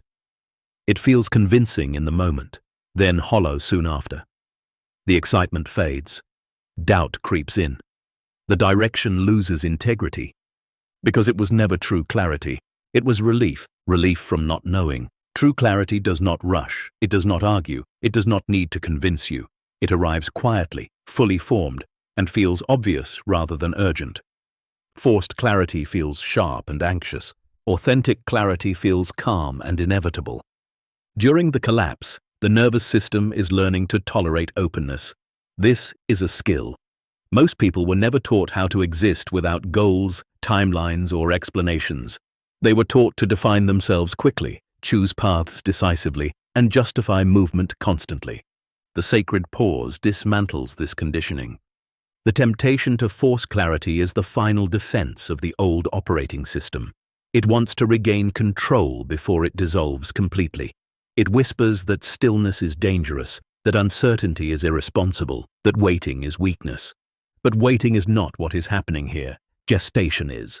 When clarity is not yet available, it is because the conditions for it are not complete. Forcing insight before the system has stabilized leads to distorted perception. You see what you want to see, not what is forming. This is why intuition feels quiet right now, not absent, quiet.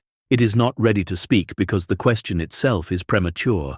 You are asking for answers before the self who will receive them has finished assembling. The temptation to force clarity often shows up as obsessive thinking. You may find yourself looping through possibilities, scenarios, and explanations. You may seek advice excessively or consume information compulsively, hoping something will click. But information cannot replace readiness. Clarity does not come from thinking harder. It comes from settling deeper.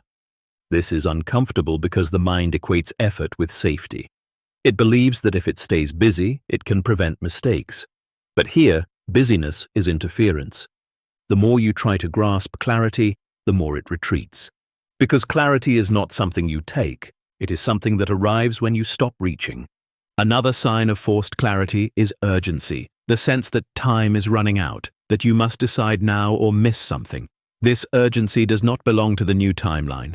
It belongs to the old one. The new timeline does not pressure, it invites. If you feel rushed, you are not aligned yet. This does not mean clarity will never come. It means it cannot be summoned. It must be allowed to surface naturally, once enough internal coherence has formed. This is why rest, silence, and neutrality are emphasized during this phase. They create the conditions in which clarity can emerge without distortion. When the system is calm, perception sharpens. When pressure dissolves, truth becomes visible. Forcing clarity creates false confidence. Allowing clarity creates grounded certainty. There is a difference. False confidence pushes you to act before you are ready. Grounded certainty makes action effortless when the time arrives. You may notice moments when something almost becomes clear, then fades again. This is not failure. It is the system testing readiness. If you try to grab these moments, they dissolve. If you let them pass, they return stronger later. Trust this process. The mind wants to be ahead of reality. Alignment requires you to meet reality where it is. The discomfort of not knowing is the price of authentic transformation. If you bypass it, you bypass the depth. You may move, but you will not arrive. This is why many people repeat cycles. They mistake movement for evolution. They force clarity, choose prematurely, and build realities that eventually collapse again. You are being spared that repetition. If you are tempted right now to define the future, to name the path, to declare direction, pause. Notice the impulse. Ask yourself not, "What should I do?" but "Why do I need to know right now?" The answer will reveal everything. Often beneath the urgency is fear of being unproductive, irrelevant, or left behind. These fears belong to the old timeline. They do not apply where you are going. The new timeline does not reward speed. It rewards congruence. Clarity will come when congruence stabilizes. Until then, resist the temptation to force understanding. Let the unknown remain open. Let the silence do its work. Let the system finish recalibrating. You are not behind. You are not late. You are not failing to see something obvious. You are honoring the depth of what is forming. Clarity that is forced will collapse. Clarity that is allowed will anchor you. And when it arrives, it will not feel like a decision. It will feel like recognition. As though something you already knew finally stepped into view. Until that moment, the greatest act of wisdom is restraint.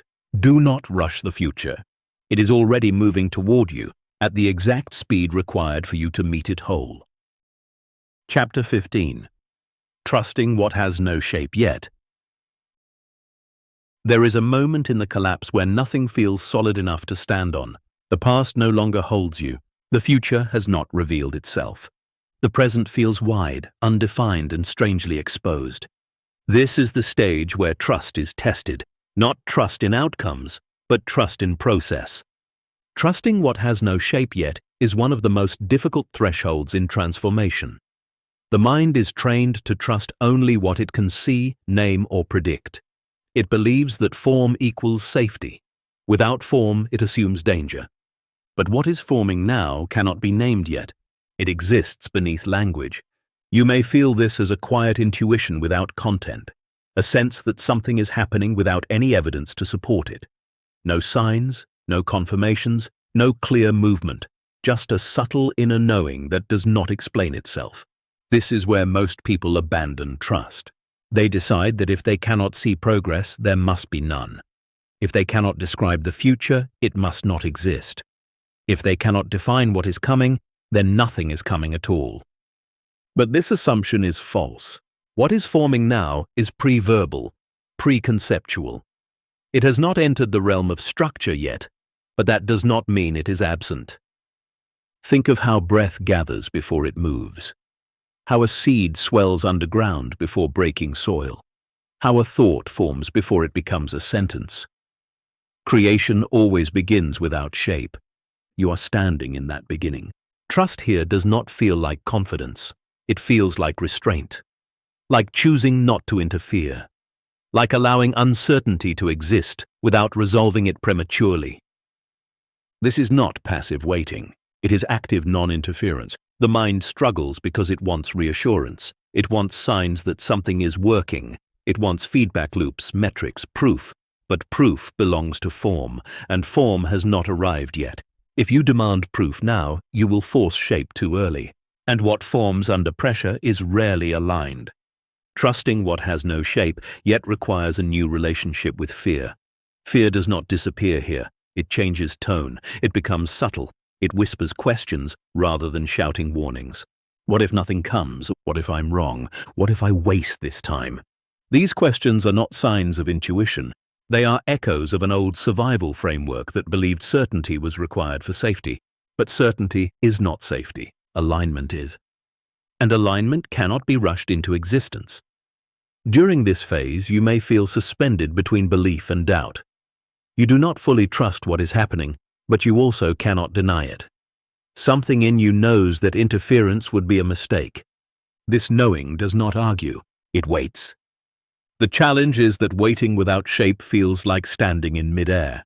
There are no rails, no markers, no direction to point toward. The old tools, planning, analyzing, optimizing, do not work here. They require something to act upon. Here, there is only emergence. You may notice that when you relax into this space, your body softens, breath deepens, thoughts slow. There is a sense of quiet expansion. When you resist it, tension increases. The system tightens. Anxiety spikes. This is the body communicating alignment. Trust does not come from belief. It comes from resonance. Your body already knows that what is forming does not require your control. It senses that intervention would distort rather than help. The mind, however, is not convinced. This is where discernment matters. Trusting what has no shape yet does not mean ignoring practical needs or abandoning responsibility. It means not using fear to manufacture direction. It means allowing the next structure to arise organically rather than forcing one out of discomfort. There is a difference. You may still take care of daily life. You may still respond to what is required. But you do not build futures here. You do not define destinies. You do not make declarations. You hold space. This is the hardest work because it looks like nothing. But internally it is everything. This is where coherence consolidates, where fragments integrate, where identity settles into a deeper alignment that does not need constant reinforcement. When people speak of faith, this is what they are pointing to, not belief in a specific outcome, but trust in the intelligence of unfolding. Trust that something can form without being micromanaged. Trust that silence can be active. Trust that absence can be purposeful. If you are here now, you may feel pressure to justify this phase, to explain it to others, to reassure yourself that you are not wasting time. But explanation is not required. You are not accountable to timelines that no longer apply. Soon, shape will emerge. It will not arrive as a full vision. It will appear as a gentle orientation, a subtle direction that feels stable rather than exciting, calm rather than urgent, obvious rather than impressive. You will recognize it not because it demands action, but because it feels right without effort. Until then, your role is not to anticipate. It is to remain receptive. Trusting what has no shape yet means trusting yourself without evidence. Trusting the quiet intelligence that has carried you through every transformation before this one, often without your awareness. You did not force your way into being who you are now. You unfolded. The same intelligence is at work here. Do not rush to name it. Do not pressure it to appear. Do not doubt its existence because it is not visible yet. What is forming does not need your belief. It needs your allowance. And allowance is not something you do. It is something you stop doing. You stop interfering. You stop demanding. You stop filling the space with noise. In that openness, shape begins to gather naturally. And when it does, it will not feel like something new. It will feel like something you have been quietly becoming all along. Trust that, even if you cannot see it yet, especially if you cannot see it yet, because what has no shape now is not nothing. It is possibility organizing itself around the truth of who you are now, not who you were, not who you thought you needed to be, but who you have already become. And that truth does not rush to be known. It waits until you are ready to recognize it without fear. Chapter 16. The Signal of Alignment Returning. There comes a moment, quiet, unannounced, when something begins to move again. Not in the world first, in you. After the long pause, after the silence, after the uncertainty you learn to tolerate, a subtle signal returns. It does not arrive as excitement or urgency. It arrives as steadiness. As a calm internal yes that does not need explanation. This is the signal of alignment returning. It feels different from motivation, different from desire, different from clarity as you once knew it. There is no rush attached to it, no pressure to act immediately. It is simply a sense of rightness that settles into your body like breath, finding its natural rhythm again. You may barely notice it at first. A thought arises and does not collapse under scrutiny. An idea appears and does not demand justification. A direction presents itself and does not feel heavy. This is not coincidence. Alignment does not announce itself loudly because it does not need to compete with fear. It does not have to convince the mind. It stabilizes the system first, then invites movement. This is how you know the collapse has completed its work. During the earlier phases, effort produced resistance, decisions felt forced, action drained you. Now, something has shifted. When you consider moving in a certain direction, your body does not tighten, your breath does not shorten, your energy does not recoil. Instead, there is neutrality, or even ease. This is the signal. Alignment returning does not mean everything becomes clear all at once. It does not mean the future suddenly reveals itself in detail. It means that the next step no longer feels wrong. That is enough. The mind often expects alignment to feel euphoric, dramatic, transformative. But true alignment is often understated. It feels ordinary because it is not fighting anything. It is not compensating for misplacement. It fits. You may notice that synchronicities begin to reappear, not the overwhelming kind, but gentle confirmations.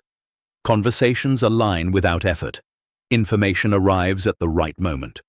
Opportunities present themselves without being chased. This is not the universe rewarding you. It is the universe responding again. Response returns when frequency stabilizes. The old timeline stopped responding because you were outgrowing it. The new one responds because you are now coherent with it. You are no longer speaking into silence. You are speaking from alignment. This is why movement feels different now. When you act, there is no internal argument, no self-negotiation, no exhaustion afterward. Even when action requires effort, it does not feel depleting. Effort without resistance is alignment. Another sign is simplicity. The next steps are not complex. They do not require elaborate plans or explanations. They feel almost too simple, which can make the mind suspicious. Is this really it? Shouldn't it be bigger? Shouldn't I be more certain? But alignment does not impress the ego. It stabilizes the system. You may also notice that your tolerance for misalignment is now very low. Things that once felt acceptable now feel immediately off. You do not overthink it, you simply disengage. This is not avoidance, it is precision. You are no longer willing to negotiate your energy away. Alignment has returned and it is protective. It does not argue with what does not fit. It moves away quietly. The signal of alignment returning also brings a sense of continuity, not with the past, but with yourself. You feel more like you again, though you may not be able to explain what that means. This is because the fragmentation has resolved. You are no longer split between who you were and who you are becoming. The system has integrated. There is one direction now, even if it is not fully visible yet. This is why action becomes possible again. Not action driven by pressure, but action that feels like participation, like responding to an invitation rather than forcing a result. You may still feel uncertainty, you may still not know the full path, but the uncertainty no longer feels threatening. It feels spacious, manageable, even supportive. This is a key distinction. Fear-based uncertainty drains you. Alignment-based uncertainty energizes you. You feel capable again, not because you have answers, but because you trust your orientation. You trust that you will recognize the next step when it arrives, just as you recognized this one. The signal of alignment returning does not mean the journey is complete. It means you have re-entered motion from a new foundation, one that does not require collapse to correct it. This is the beginning of stabilization. From here, the new timeline strengthens, response increases, feedback becomes clearer. The world begins to meet you again, but on different terms. You are no longer pushing against it. You are moving with it. If you look back, you may realize that the pause was not emptiness, it was calibration. Everything that fell away had to fall away, so this signal could be clean. Alignment cannot return to a cluttered system. It requires space. You made space by letting go. Now direction emerges naturally, not as destiny, not as certainty, but as coherence. Trust this signal. Do not rush it. Do not overinterpret it. Do not demand that it explain itself. Follow it gently, one step at a time. This is not the dramatic rebirth the mind imagined. It is quieter, more stable, more real, and because of that, it will last. The old timeline collapsed loudly inside you. The new one begins almost silently. But if you listen closely, you can feel it now. The subtle return of forward motion, the sense that life is responding again, not because you forced it to, but because you are finally standing where response is possible. This is alignment returning, and from here, the path does not need to be proven. It needs to be lived. Chapter 17. The new timeline feels strangely ordinary. When the new timeline finally settles in, many people miss it. Not because it is hidden, but because it does not announce itself the way the mind expected. There is no dramatic turning point, no cinematic breakthrough, no moment where everything suddenly feels extraordinary. Instead, life feels normal. This is often confusing. After so much internal upheaval, after collapse, silence, uncertainty, and recalibration, you may expect the new reality to arrive with intensity, fireworks, certainty, a sense of arrival that confirms this was all worth it. But that is not how alignment works. The new timeline feels ordinary because it is no longer built on contrast. The old timeline was fueled by tension. Desire arose from lack. Movement came from pressure. Progress was measured by how far you were from where you started.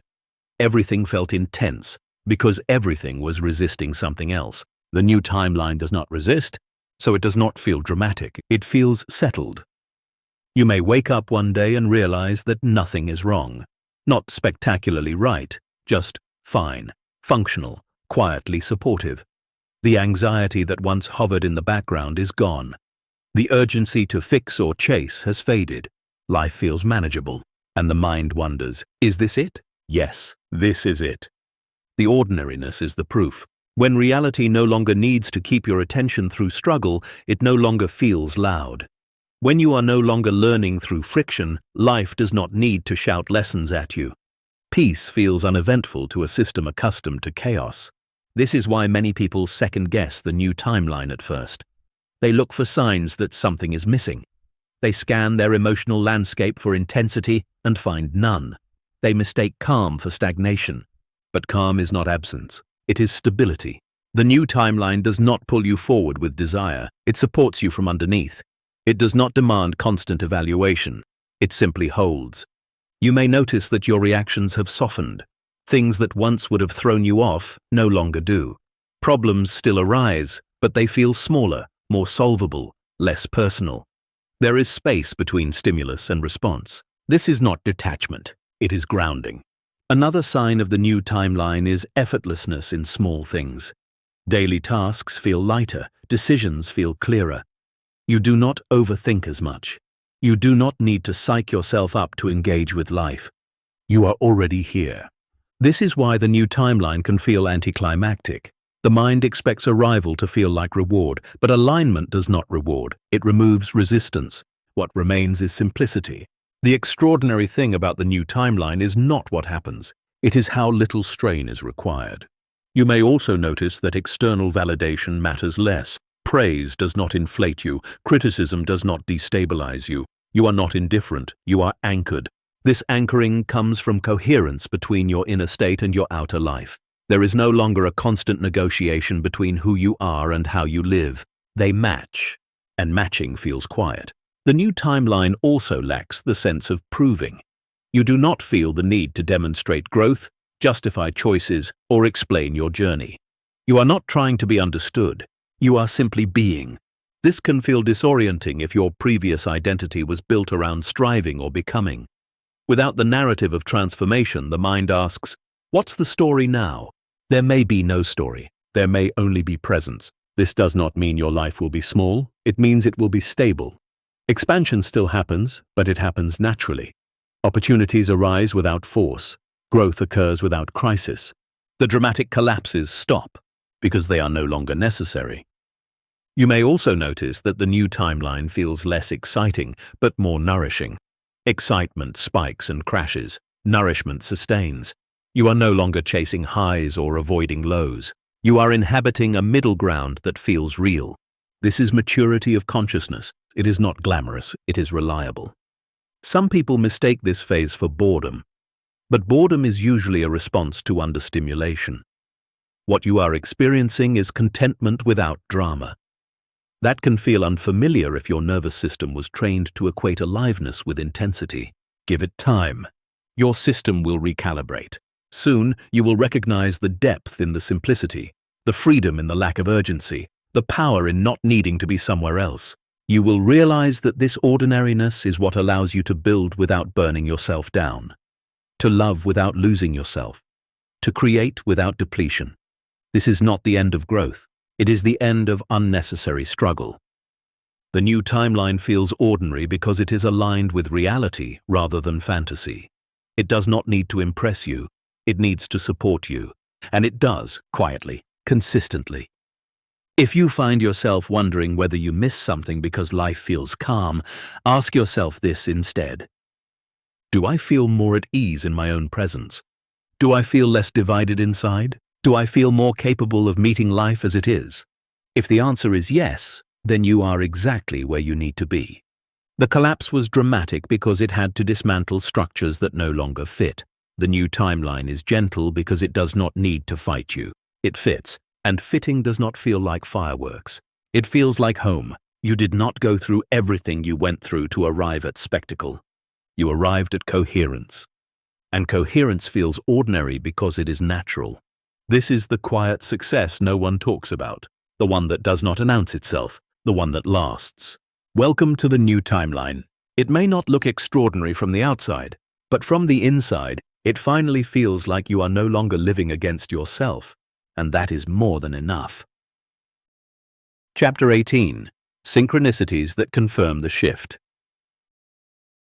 After the new timeline settles into its quiet rhythm, something subtle begins to happen. Life starts responding again, but not loudly, not with grand miracles or dramatic reversals, but with small, precise alignments that feel unmistakably personal. Moments line up. Information arrives at the exact time it's needed. Encounters feel purposeful without being forced. These are synchronicities. They do not appear to impress you. They appear to confirm you. Synchronicities are not rewards, they are feedback. They signal that your internal orientation now matches the environment you are moving through. When frequency aligns, reality responds with coherence. During the collapse, synchronicities disappear. The world goes quiet. Signs stop appearing. Effort yields silence. That silence was necessary. It allowed detachment from the old timeline. Now, response returns in a different form. You may think of something and encounter it moments later. Ask a question internally and overhear an answer in passing. Feel drawn to a place, a book, a conversation, and find it opens something important without trying. These moments do not feel coincidental. They feel conversational. This is the key difference. In misalignment, life feels indifferent or obstructive. In alignment, life feels responsive, not controlled, but responsive, as though reality is listening again. This does not mean every moment becomes magical. It means the system is communicating with you through subtle confirmation rather than resistance. Synchronicities appear once you stop demanding proof. They arise when you are no longer scanning for signs, no longer anxious for validation. They surface naturally, as a byproduct of coherence rather than a test of belief. This is why people often miss them at first.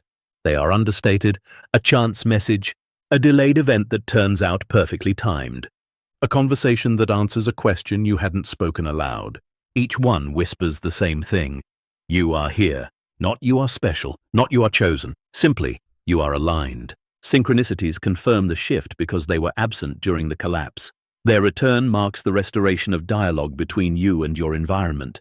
You are no longer pushing against reality. You are moving with it. This does not mean everything goes smoothly.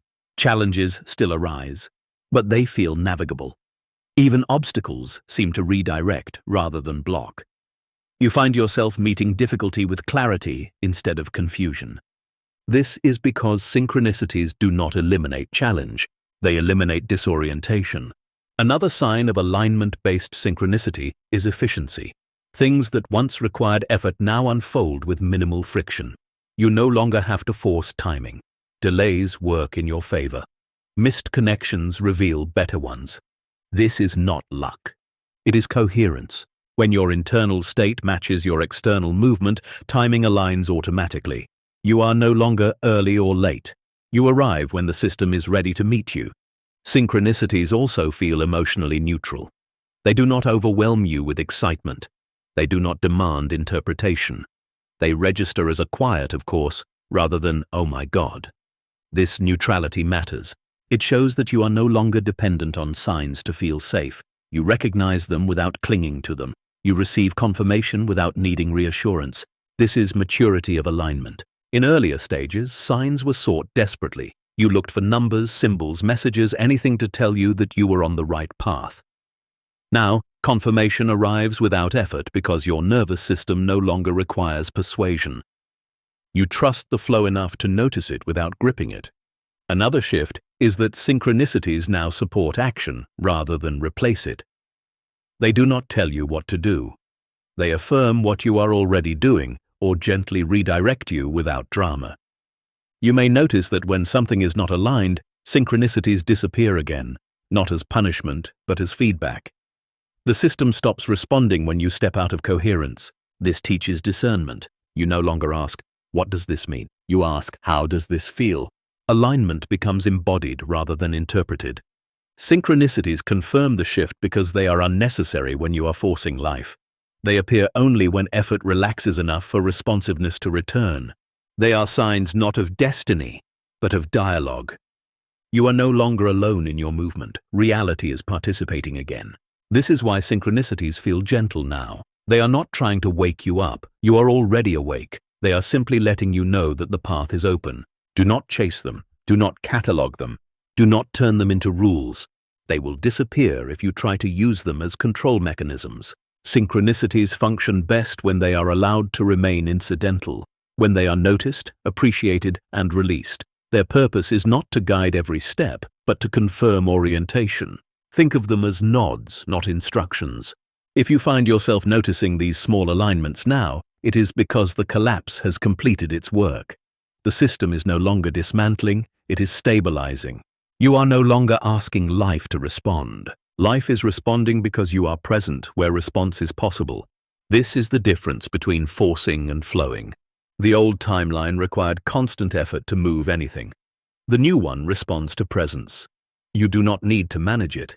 You need to remain coherent. Synchronicities will continue to appear as long as you stay grounded in this coherence. They will fade if you revert to pressure or fear, not to punish you, but to signal misalignment. Learn to read them without obsession. They are not magic tricks. They are mirrors. They reflect the quality of your engagement with life. And right now, that engagement is clear. You are no longer negotiating with the world, you are participating in it, and the world, finally, is answering back. Not with noise, but with precision. That precision is the confirmation. The shift has happened. You are no longer passing through the collapse. You are walking inside the new timeline, and it knows you're here. Chapter 19. The Rewriting of Memory. One of the quietest confirmations that a new timeline has stabilized is the way your past begins to change, not the facts, not the events, but the feeling attached to them. Memories that once carried weight now feel distant. Experiences that once defined you no longer pull at your identity. Even moments that shaped your entire sense of self begin to feel neutral. This can be unsettling. You may wonder if you are forgetting something important, losing touch with who you were, or becoming detached from your own history. But this is not erasure. It is recontextualization. When a timeline collapses, memory is no longer used as a reference point for identity. In the old timeline, the past explained the present.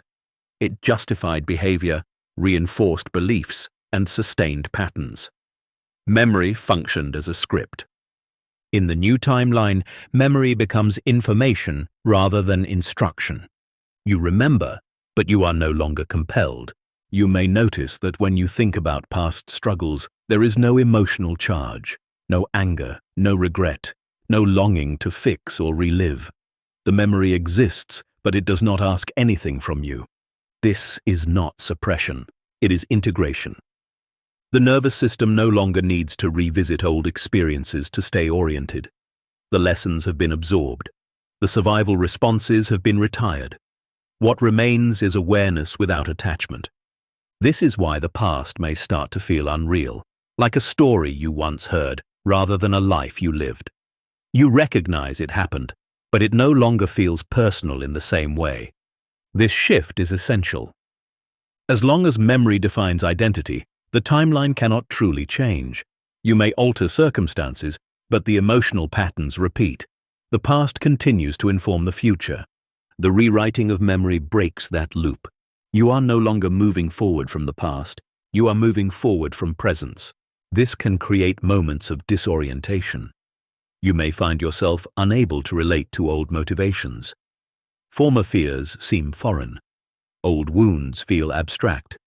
You may even struggle to explain why certain things once mattered so much. This does not mean they were meaningless. It means they are complete. Completion removes emotional gravity.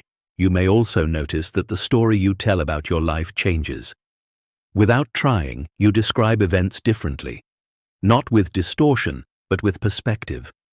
What once felt like a defining failure now feels like a turning point. What once felt like loss now feels like redirection. The facts remain the same. The meaning evolves. This evolution is not something you choose consciously. It happens naturally when your current identity no longer depends on past validation or justification. You no longer need memory to explain who you are. You are who you are. The past becomes a backdrop rather than a blueprint. Another sign of this rewriting is that you stop rehearsing old conversations in your mind. You no longer replay moments, imagining different outcomes. The compulsion to revisit dissolves because there is no emotional payoff left. The loop has closed. This is also why forgiveness becomes effortless, not because you decided to forgive, but because there is nothing left to forgive. The emotional contract has ended. Memory without charge is freedom. You are not bound to who you were at your worst or your best. Both dissolve into context. Both lose authority over your present choices. This does not make you detached or indifferent, it makes you available. Available to respond freshly rather than reflexively. Available to build without dragging old weight forward. Available to meet life as it is, rather than through the lens of what was. The rewriting of memory does not happen all at once. It unfolds gradually, often unnoticed, until you realize that something that once haunted you now barely registers. And when you notice, there is relief. You are no longer carrying your history on your back. You are walking beside it. This is one of the final gifts of the collapse. It ensures that the new timeline is not contaminated by unresolved emotional residue. It allows you to inhabit the present fully without being pulled backward by old narratives. You do not forget where you came from. You simply stop living there. The past becomes quiet because it no longer needs to speak. Its work is done, and now so is yours. Chapter 20. Acting without resistance. One of the clearest signs that you have fully entered the new timeline is how action begins to feel. Not urgent, not forced, not negotiated. Action returns, but without resistance. In the old timeline, movement was accompanied by internal friction. You had to convince yourself, prepare emotionally, overcome hesitation. Even when you acted, part of you pulled back, questioned, or worried about outcome. Now that friction is gone. You do things because they feel natural to do. You respond without rehearsing. You move without justifying. Action arises as an extension of presence rather than a reaction to lack. This is not passivity, it is alignment in motion. You may notice that decisions happen quickly, not because you are impulsive, but because there is no internal debate. The mind does not need to argue its case. The body already knows the answer. This is coherence. When action is aligned, it does not drain you. Even effort feels clean. You may work hard, but you do not feel exhausted in the same way. There is recovery built into the movement itself. This is because resistance is what drains energy, not action. In the old timeline, you spent energy fighting yourself, pushing through fear, doubt, obligation, or expectation. In the new timeline, you act from clarity. There is nothing to fight. This is why action feels quieter now. There is no emotional charge attached. You are not trying to prove anything. You are not acting to become someone. You are acting because something needs to be done. This simplicity can feel almost anticlimactic. You may expect aligned action to feel inspiring or exciting, but most of the time it feels obvious. Like reaching for a glass of water when you're thirsty, there is no drama in it. It is appropriate response. Another shift is that you stop overcommitting.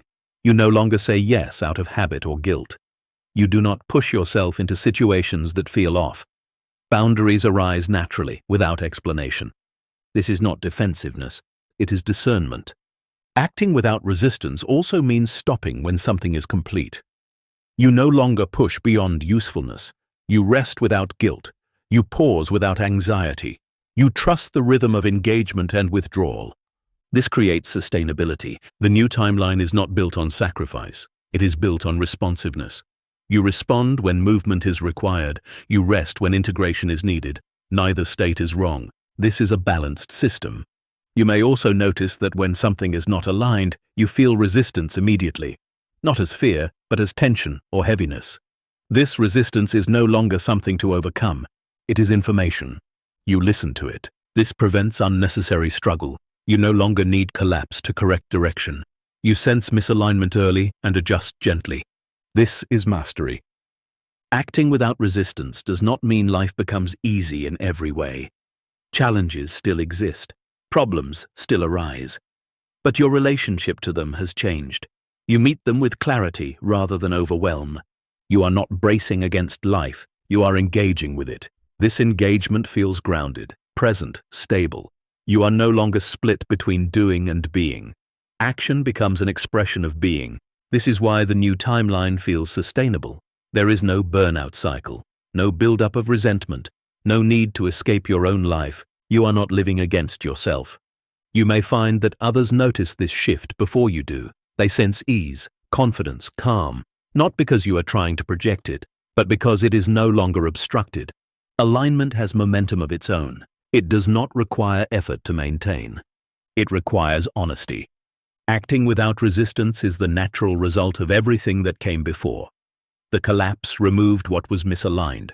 The pause integrated what remained. Alignment returned quietly. Now, movement flows. This is not the end of growth, it is the end of struggle-based movement. From here, your actions will continue to shape your life, but they will do so without cost to your nervous system. Without internal war, without exhaustion. You will still make choices, but you will no longer fight yourself to make them. And that is how you know you are no longer in transition. You are living from coherence. Action no longer pulls you away from yourself. It brings you closer. That is the new timeline at work. Not forcing you forward, but allowing you to move without resistance. And once you have tasted that, you will never confuse struggle with progress again. Chapter 21. Living without forcing the future. There is a subtle but profound shift that occurs once the new timeline has stabilized. The future stops pulling at you. Not because it no longer matters, but because it no longer needs to be managed. You stop reaching ahead to secure outcomes. You stop rehearsing possibilities. You stop negotiating with what has not arrived yet. You live here. This does not mean you abandon intention or awareness. It means you release the compulsion to control how things unfold. The future is no longer something you chase or fear. It becomes something you meet. Living without forcing the future is one of the clearest signs that alignment has matured. In the old timeline, the future was a source of tension. You planned to avoid pain, to guarantee success, to ensure safety. Even positive visions carried pressure. They demanded effort, vigilance, and constant correction. The new timeline does not operate on prevention, it operates on presence. You may notice that you still have ideas about what might come next, but they feel light, optional, flexible. You hold them without attachment. If they shift, you do not feel destabilized. This is not indifference, it is trust. Trust does not mean believing everything will work out exactly as imagined. It means knowing that you will be able to respond to whatever arises without losing yourself. This is a deeper form of security. When you stop forcing the future, something unexpected happens. Opportunities arrive that you could not have planned. Paths open that were invisible from the vantage point of control. Timing aligns without effort, not because you deserve it, but because you are no longer in the way. Forcing the future creates rigidity. It locks you into narrow expectations. When reality deviates, as it always does, disappointment follows. You interpret divergence as failure instead of redirection. Living without force keeps you responsive. You adjust without panic. You pivot without drama. You release what no longer fits without seeing it as loss. This flexibility is power. The mind often worries that without forcing, nothing will happen. That momentum will fade. That ambition will dissolve. But what actually dissolves is anxiety. Action still occurs. Creation still unfolds. It simply does so without the emotional tax. You may notice that you stop making promises to yourself about who you will be one day.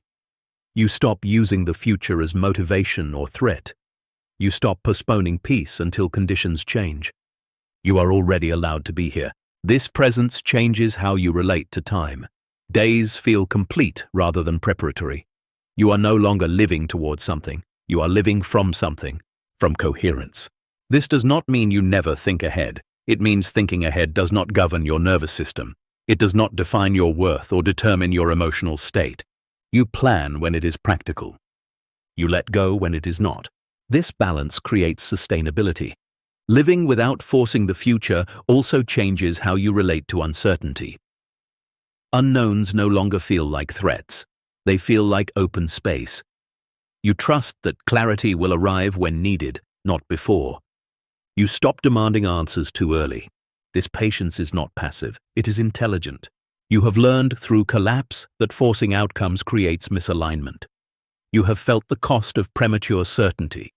Now you allow the future to reveal itself in steps rather than projections. This is why the new timeline feels steady. You are no longer building castles in the air or preparing for storms that may never come. You are meeting life as it unfolds with awareness intact. The future no longer dominates your inner world. The present is sufficient. This sufficiency is not resignation. It is fulfillment without excess. You do not need to extract meaning from tomorrow to justify today. Today stands on its own. When you live this way, the future becomes more responsive, not less, because you are not distorting it with fear or fantasy. You are allowing it to form around who you actually are now, not who you hope to be, not who you fear becoming, but who you are. This is the paradox. The less you force the future, the more naturally it aligns with you. You are no longer trying to arrive somewhere else. You are already arrived in yourself. And from that place, whatever comes next will not feel like a destination. It will feel like continuation. Living without forcing the future does not make life smaller. It makes it truer. You stop living on credit. You stop borrowing peace from imagined outcomes. You live now, with enough trust to know that now is not a waiting room. It is the place where everything meaningful actually happens. And from here, the future does not need to be chased. It will meet you, because you are finally standing still enough to receive it. Chapter 22. You were never meant to save the old world. At the very end of the collapse, a final realization settles in. It is quiet, it is sobering, and it is freeing. You were never meant to save the old world, not the systems that exhausted you, not the roles that confined you, not the versions of reality that required you to shrink, perform, or endure in order to belong. The old timeline did not collapse because you failed it. It collapsed because you completed it.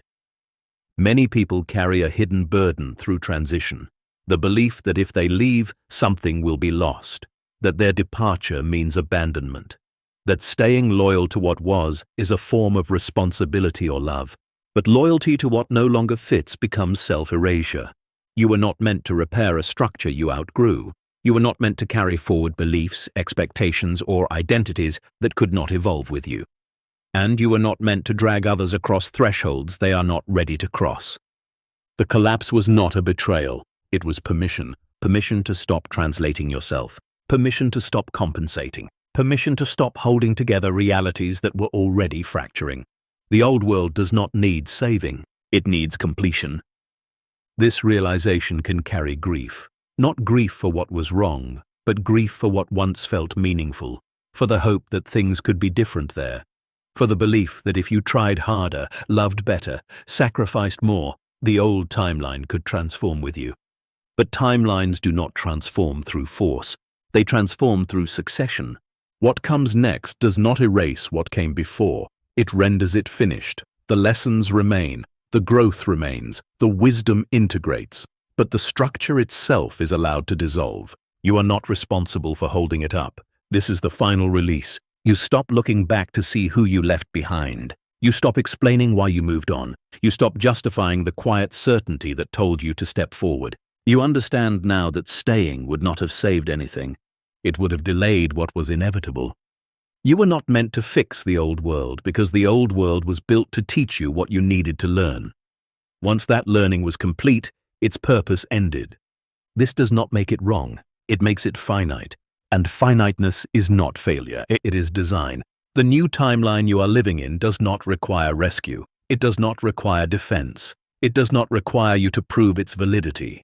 It exists because you exist differently now. You are no longer trying to bring light into a structure that resists it. You are living as light in a structure that can receive it. This is the difference. There is relief in this realization. A deep exhale you may not have known you were holding. The pressure to reconcile everything dissolves. The need to make peace with every past version of reality fades. Not everything must come with you. Not everyone must understand. Not every chapter must be rewritten. Some chapters are meant to end exactly as they are. The collapse did not ask you to carry the old world forward. It asked you to step out of the way so something new could form. And you did. This is not abandonment, it is evolution. You are not leaving anything behind in ruin. The old world continues on its own terms, serving those who are still aligned with it. It does not require your presence to exist. What required your presence was the next phase of your own becoming. That is where you are now, standing not as a savior, not as a reformer, not as someone who escaped, but as someone who completed a cycle with integrity. You did not destroy the old timeline. You honored it by leaving when it could no longer hold you. That is how transitions are meant to happen, quietly, cleanly, without war. You are not responsible for preserving what you have outgrown. You are responsible for living truthfully where you are now. And the truth is this: you were never meant to save the old world. You were meant to survive it, learn from it, and then step beyond it, so that a new way of being could exist through you. That is not selfish. That is how life continues. The old world taught you who you were not. The new one allows you to live as who you are. And that is the only responsibility you were ever given.